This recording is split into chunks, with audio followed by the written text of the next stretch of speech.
Welcome to Baxter Yoga. I'm here at the Namaste Yoga Studio in Oakland, California, the Rockridge location.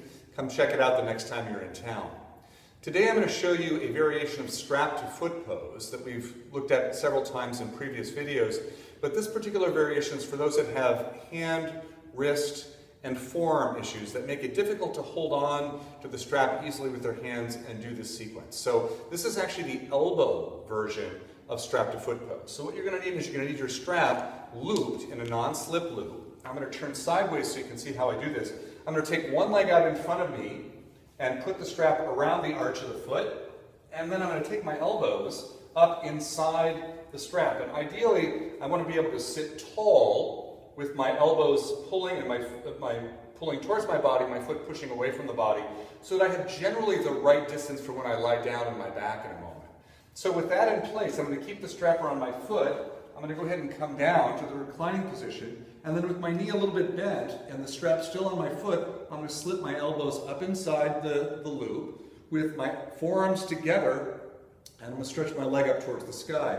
My bottom leg obviously reaches out and down, and I'm pressing up and pulling back towards my body simultaneously, and my hands and wrists are free. There's no effort at all involved. So I would stay there for, the normal amount of time, 5 or 6 breaths. And then when I'm ready to go to the side, I'm going to keep my right arm inside the loop, take my left arm to the left, and then guide my right leg out to the right till it's about a foot from the floor. I'm pulling back a little bit with my arm in that direction, and I might even let my hand or elbow rest on the floor, but my foot is off the floor. So I'm stretching out through the right leg, working my left leg. Everything else is pretty much just like you would do with the regular pose. Then I'm going to come back up, slip my left arm inside the loop, take my right arm out, maybe adjust the strap so it feels more comfortable. I'm going to take the variation where the leg just goes a little bit across the midline to get a nice stretch in the outer leg. Again, my forearm and my elbow are kind of doing all the work. I don't really have to work at all with my hand or my wrist.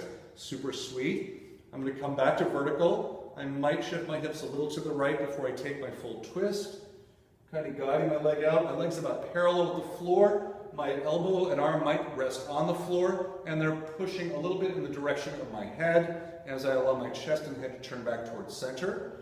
And then after about 5 or 6 breaths, I would come back up. And sometimes, because it's nice not to have to involve the hands at all, I might bend my top knee, bring my left foot up inside, and then take my bottom leg down, and then check it out. If my leg is able to straighten okay, then that side's all right. If I need to, I can always release and give myself a little slack if I needed to before doing the second side.